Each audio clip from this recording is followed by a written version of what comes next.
Bonjour à tous, j'espère que vous allez bien. Aujourd'hui, je vous parle de la garantie vol de votre habitation. Alors, qu'est-ce qui est garanti? Les événements qui sont garantis, tout simplement, c'est le fait qu'on vous vole vos biens.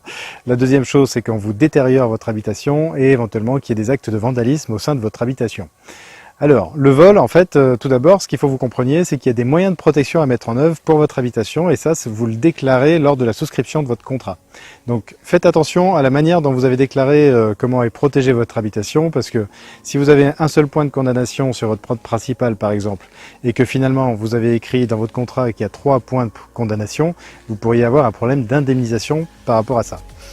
Ensuite, donc, le vol, la détérioration et le vandalisme sont pris en charge, je vous ai dit.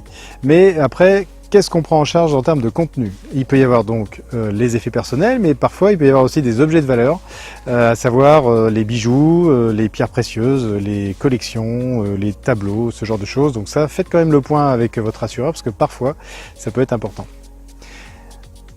Point de précision pour les bijoux.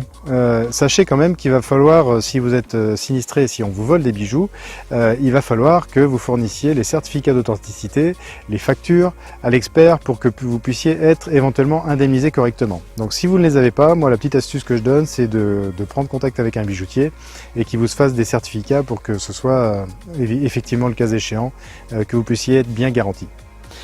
Concernant le vol dans les dépendances, c'est souvent les garages ou ce genre de choses, il y a des limites quand même en termes de garantie, souvent en termes de vol. Donc faites aussi le point par rapport à ça. Moi je sais que chez moi, je peux aller jusqu'à 4 500 € en termes de vol, en termes de dépendance. Il est important de savoir ça et surtout les moyens de protection de la dépendance. Si par exemple vous avez juste un cadenas qui ferme un garage à la place d'une serrure, sachez que généralement ça ne fonctionne pas s'il y a effraction. Justement, effraction, il faut qu'il y ait obligatoirement effraction en termes de vol pour qu'il y ait la mise en route et la mise en œuvre de la garantie. Et la procédure simple, dans un premier temps, si vous êtes victime d'un vol, c'est bien évidemment de porter plainte.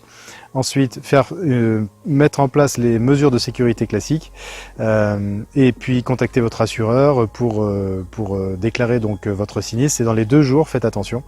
Vous avez 2 jours pour déclarer le sinistre à votre assureur suite à un vol. Et enfin, faire les devis de réparation par rapport à d'éventuelles détériorations. Voilà. Si vous êtes professionnel, c'est un peu différent. Sachez que aussi je propose des assurances professionnelles bien sûr. Donc je vous invite à me contacter évidemment si vous avez besoin de renseignements complémentaires. Voilà, c'était une capsule très rapide par rapport à la garantie vol. Et puis je vous dis à très bientôt. Si vous avez aimé, likez. Si vous avez envie de vous abonner sur la chaîne, n'hésitez pas, faites-vous plaisir. On se dit à très bientôt. Au revoir. Et ensuite, vous pouvez avoir la détérioration. C'est pas facile à dire. Détériorisation. Non, détérioration. C'est...